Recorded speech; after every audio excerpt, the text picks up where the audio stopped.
All right. Since the political propagandists, predominantly from the left side of the political spectrum, are constantly pounding, hammering away at trying to compare Trump to to fascists of the past. I mean, you've heard it all, right? Whether they're comparing him with Berlusconi or Mussolini. I mean, you've heard Hitler. I mean, many different examples that the leftists, which is what's so amazing. I mean, they have to rely on people being so fucking stupid. That's the thing with the left's like, we need y'all to be stupid enough to believe our rhetoric. And for the most part, they get what they want because, yeah, I'm sorry. I hate to admit this, but yes, most of my fellow citizens of Canada or other people around the world, and whatever their geographical farm, their territory, whatever the plantation they live on, yeah, fucking through their indoctrination process, they're stupid enough to follow along with this goddamn bullshit logic. But once again, we have CBC Radio with Brent Bambury and CBC left. I mean CBC is the fucking funny part too. It's a corporation. Okay, for those of you who don't understand, challenge anything that I say in my video. Go ahead, but you, in order to challenge me, I'm not a loser like all these fucks. So when you challenge me, you actually have to start defining the terms, because I'll call you every fucking time. Other than these idiots, I'm not a propagandist. So if you try to spew bullshit, I'm going to first tell you, define the term. What are you talking about here? Let's define the terms first. I'm always going to call you and make that the basis for our argument or our debate. So you better prepare to deal with it. So if you want to challenge me, that's the difference. I'm not a statist. I'm not a conformist. So you're going to have to function in the real world to challenge me. Very few people have that capacity, have that ability to not just challenge me and be comfortable doing so, but try to beat me too? I mean, go ahead, challenge me. You might be able to do that. But to beat me in a conversation or a debate, like I said, I'm a competitive motherfucker, man. I'm a competitive person. You better believe it. It's enshrined, instilled in every fiber of my being. So if you want to challenge me on something, be prepared. Do your homework. Do lots of work and research. And little hint, little secret, that if it's all based on bullshit premises or fallacies, contradictory fucking methodology, I'm going to beat you every time. But anyways, Trump is the word that's being tossed around all the time now because of the U.S. politics. I mean, it's a big spectacle, as most people know. It's like the Super Bowl 2.0, right? But anyways, when you try to compare someone like Trump to, now, I get the whole thing with, because he's running for politics and wants to be a leader of the country. That's an easy correlation. But the part that has always disturbed me, especially once I tried to delve into understanding these things with an objective mind, not even going at it from either or side, just with my objective mind, I was like, well, what the fuck is fascism? What is its correlation with socialism and communism? And then I come to realize, just go ahead, do it yourself. And if you can come up with a proper argument to counter what I'm going to tell you, by all means, challenge me. But they're all fascism, socialism, communism. They're all, it's like saying Christianity, and then you got Catholicism, Protestants, Presbyterians. Basically, you can have different factions, but they all rely, and their whole premise, their whole platform, their whole philosophy is based on one thing: a certain God, a certain central authority. And all of these collective political ideologies are all based on the premise that the state supersedes the individual, the person, which is collectivism, right? religions of old and the modern religions of statism all rely on the very same basis, the very same premises, the very same principles, which is the individual is just a sacrificial lamb, animal, being, entity for the greater good. Which is, what is the greater good? As I've said in many prior other videos, what is the greater good? There's no such thing as a greater good, because some people are good, some people are bad, and many people are in between. So there is no such thing as the greater good. It's just it's like saying Santa Claus or the Easter Bunny. It's a fictional concept. There's no such thing. So when they talk about trying to compare Trump, just because he may repeat and regurgitate some of the rhetoric that some of the fascists of old used, but it still all comes down to it has to function in the central planning narrative. If you're the guy or girl that's standing back looking at it and realize and recognize that all political ideologies that are based on the premise of using central force, central planning, coercion, and theft they can all be misconstrued in many different aspects. But in reality, if you go back, and I mean, don't go, like I've said on many prior videos, don't listen to what the fuck I got to say and just take it at base value and think that, oh, well, I could just rely on it. No. In reality, you can, because I've done all that work for you. But I'm even telling you, don't do it. Don't do it. Go do the research. Go do the work that I've done. Do it yourself. And that's probably the best way it can be proven to you, because it's not ever going to work by me trying to hammer it in your head or force it in your. I can't force anything on you, because the minute I try to do that, I'm authoritarian too. So I can't try even to attempt that. And I don't want to.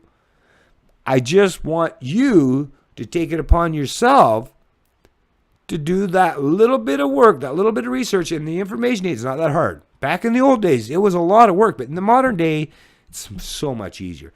But come to realize, just go look look at the history. Who Mussolini was, who his father was, what his father espoused, the principles, and what ideology that they succumbed to, that they promoted. It was all socialism. It was all socialism. Even Nazi, Germany, Hitler's rise to power. He became the leader of the National Socialist Worker Party, whatever the hell. I mean, just go look at it. Like I said, I could do it for you and show you all this shit, but just go do it. That's the thing. I'm trying to raise and elevate you people to make you understand that I can't force my opinions on you. I don't want to force I need you to take it upon yourself to just go look it up.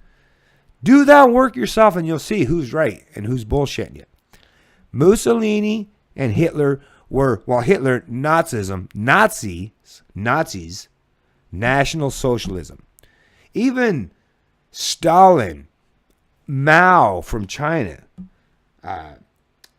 Lenin, the USSR, the Soviet republics, the United Socialist Soviet Republics, socialism, collectivism.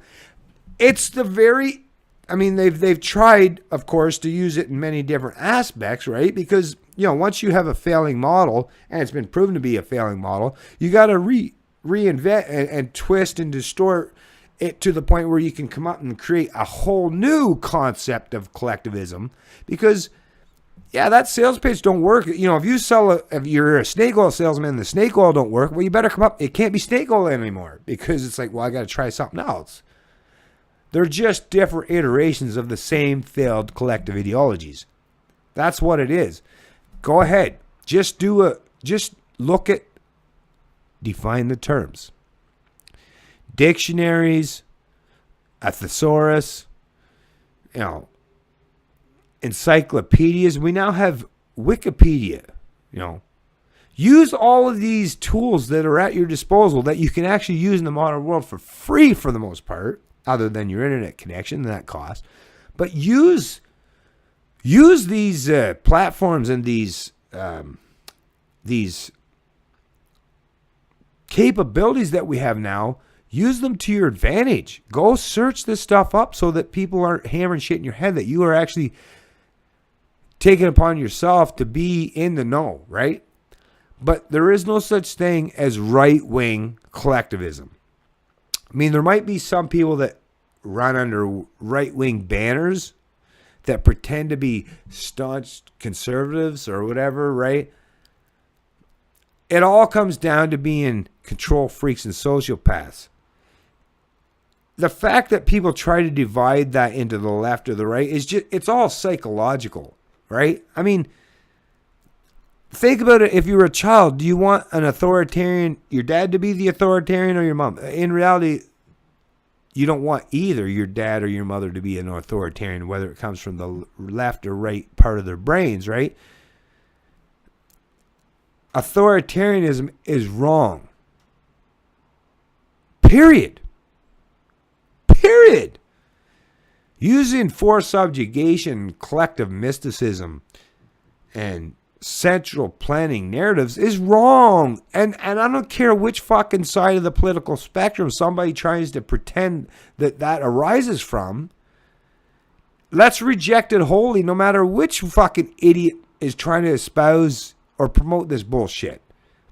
Don't fall for these fucking idiots like Brent Bambury. He's from the left side of the political spectrum, so he's always going to try to paint people like Trump, that's running as a Republican candidate, which it's like these fucking idiots, they associate themselves with Team A or Team B. And if you're Team A, well, you automatically have to hate Team B or want to challenge and beat Team B.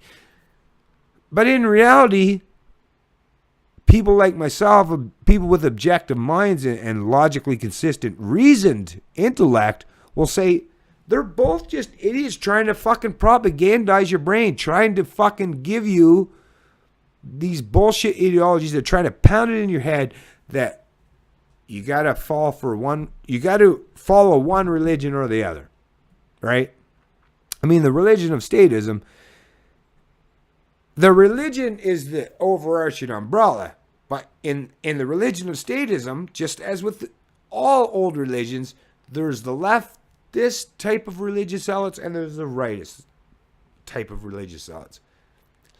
Don't let either one from either side try to convince you that either one have any legitimate authority or that one has any moral superiority over the other, because they both rely on the same kind of bullshit mysticism of central planning, forced subjugation, theft, and oppression as the premise, as the platform, as the basis for the philosophy.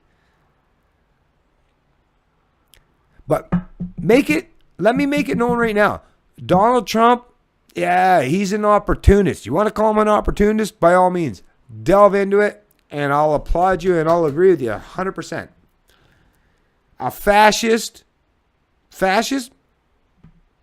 Maybe, but is he any more fascist than Hillary Clinton or Bernie Sanders? Not a bit. Not a fucking bit. Not one bit.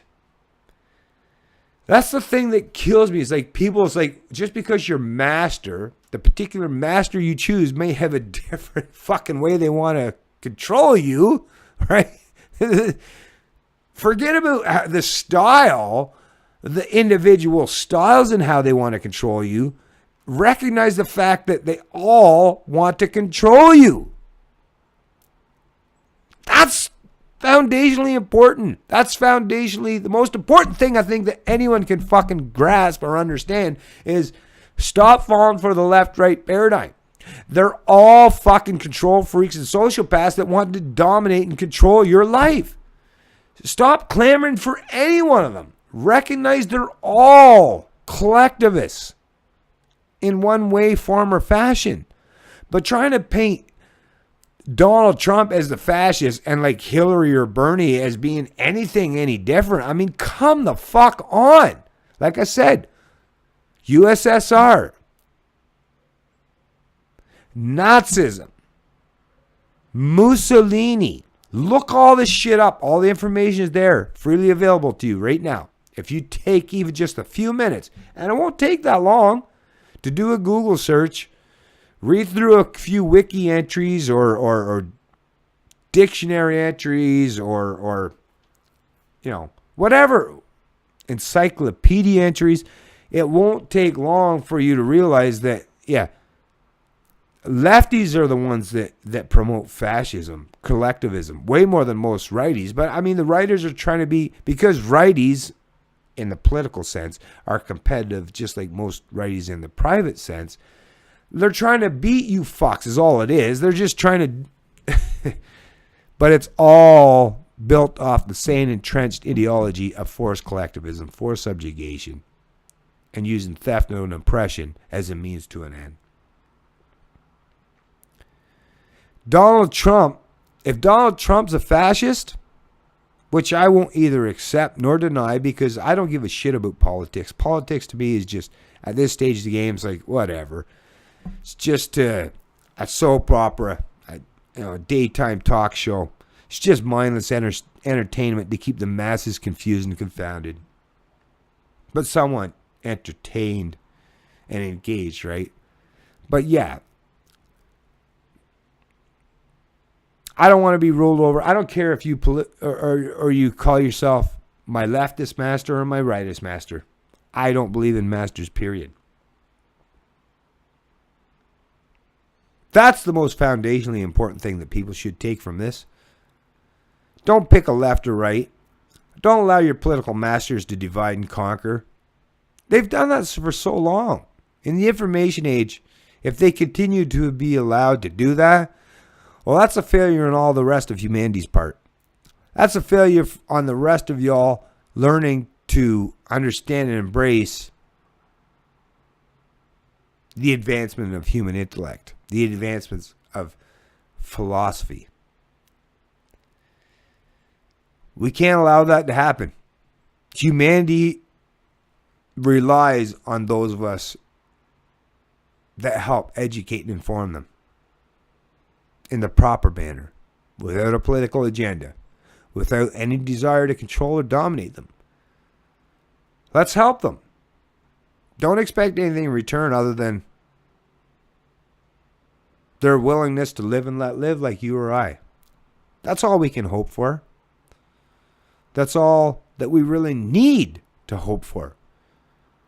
The rest is up in the air. It's what it is to live in a world, in an environment, in a universe where life goes on. It is what it is, people. You can't change the fact that there are other people that may think differently from you. You can't change that. That's always going to be the way it is. The only thing that you can hope for is to make the basis for all of our philosophical and principled endeavors. The only thing that we can really hope for is make sure that we all have to abide by the same rules. That's it. That's really what it comes down to, is universality when it comes to rules. No rulers, no people that get to escape those rules, just everybody living under the same rules. Once that comes to being, if you want to talk about true equality, if you want, how true equality is going to happen is by everyone living under the same rules and accepting the consequences and ramifications of breaking those rules. That's it. That's all. Skiddy libertarian. And I love liberty.